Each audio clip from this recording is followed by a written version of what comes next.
کثرت سے ذکر اللہ رب العالمین کو اتنا پسند ہے، اتنا محبوب ہے کہ ماں جی عائشہ صدیقہ رضی اللہ تعالی عنہا فرماتی ہیں قال النبی صلی اللہ علیہ وسلم یذکر اللہ علی کل احیانی، آپ علیہ الصلوۃ والسلام ہر حال میں اللہ کا ذکر کیا کرتے تھے۔ یعنی ہر حال سے کیا مراد ہے؟ آپ کی زندگی کا ایک ایک لمحہ اللہ کے ذکر اور اس کے ساتھ ساتھ اللہ کی رضا کے لیے گزرتا تھا۔ آپ چلتے تو اللہ کا ذکر کرتے، بیٹھتے تو اللہ کا ذکر کرتے، لیٹتے تو پھر بھی اللہ کا ذکر کرتے، سونے سے پہلے بھی دعا پڑھ کے اللہ کا ذکر کر کے سویا کرتے تھے۔ آقا علیہ الصلوۃ والسلام جب بیدار ہوتے تب بھی اللہ کا ذکر کیا کرتے۔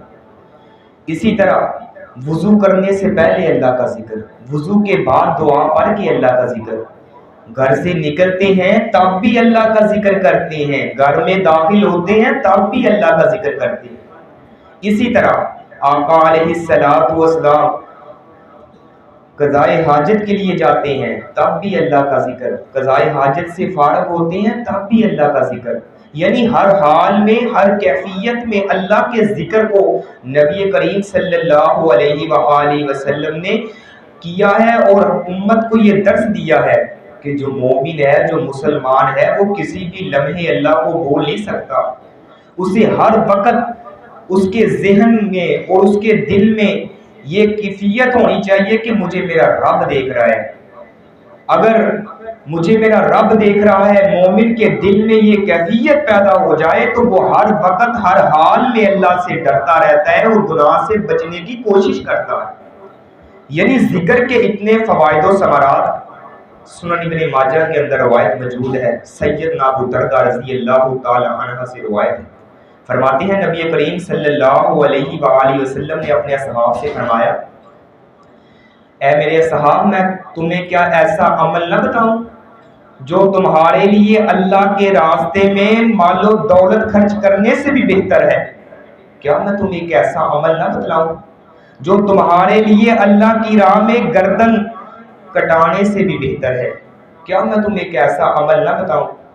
فرمایا، صحابہ نے فرمایا، یا رسول اللہ کیوں نہیں، ہمیں ضرور بتلائیں، وہ کون سا ایسا عمل ہے جو اللہ کے راستے میں مال و دولت خرچ کرنے سے بھی بہتر، اللہ کے راستے میں جام شہادت نوش کرنے سے بھی بہتر ہے؟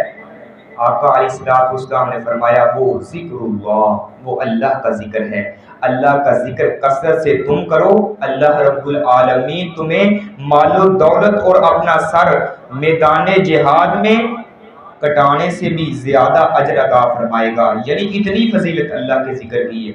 اسی طرح حضرت معاذ بن جبل رضی اللہ تعالی عنہ ایک دن آقا علیہ الصلوۃ والسلام کے پاس آئے، نبی کریم نے ان کا ہاتھ تھاما اور فرمایا، معاذ میں تجھ سے بڑی محبت کرتا ہوں۔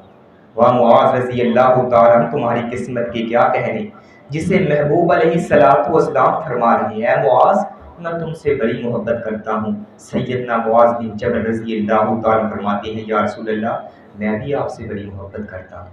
فرمایا، معاذ پھر میری ایک بات کو اس طرح یاد کر لے، نصیحت کی۔ فرمایا، ہر نماز کے بعد کبھی بھی یہ دعا پڑھنا نہ چھوڑنا، ربی اعنی علی ذکرک و شکرک و حسن عبادتک۔ آقا علیہ الصلوۃ والسلام نے حضرت معاذ بن جبل کو یہ دعا سکھائی، اور سیدنا معاذ بن جبل نے پھر ساری زندگی اس دعا کا اہتمام کیا۔ یعنی اللہ کے ذکر میں اتنے فوائد و ثمرات ہیں۔ اسی طرح صحیح مسلم کے اندر روایت موجود ہے، نبی کریم صلی اللہ علیہ وآلہ وسلم نے فرمایا، جو شخص 100 دفعہ یہ کلمات کہتا ہے، سبحان اللہ و بحمدہ، صرف اتنے کلمات، سبحان اللہ و بحمدہ 100 دفعہ یہ کلمات پڑھ لیتا ہے، اللہ رب العالمین اس کی زندگی کے تمام صغیرہ گناہوں کو معاف فرما دیتے ہیں، اگرچہ وہ سمندر کی جھاگ کے برابر ہی کیوں نہ۔ اتنی فضیلت ہے اللہ کے ذکر میں۔ اللہ کا ذکر کثرت سے تم کیا کرو، اللہ تمہارے درجات کو بھی بلند کرے گا، تمہارے مقاموں مرتبے کو بھی بلند کرے گا۔ یعنی ذکر کے اندر اتنے اللہ رب العالمین نے فوائد رکھے ہیں، اور 4 کلمات ایسے ہیں جو اللہ کو بڑے پسندیدہ ہیں، سبحان اللہ والحمدللہ ولا الہ الا اللہ واللہ اکبر، یہ 4 کلمات ایسے ہیں جو اللہ کو انتہائی پسندیدہ ہیں۔ اللہ سبحانہ و تعالی سے دعا ہے کہ اللہ رب العالمین ہم سب کو ہر حال میں اپنا ذکر کرنے کی توفیق عطا فرمائے۔ وآخر دعوانا الحمدللہ رب العالمین۔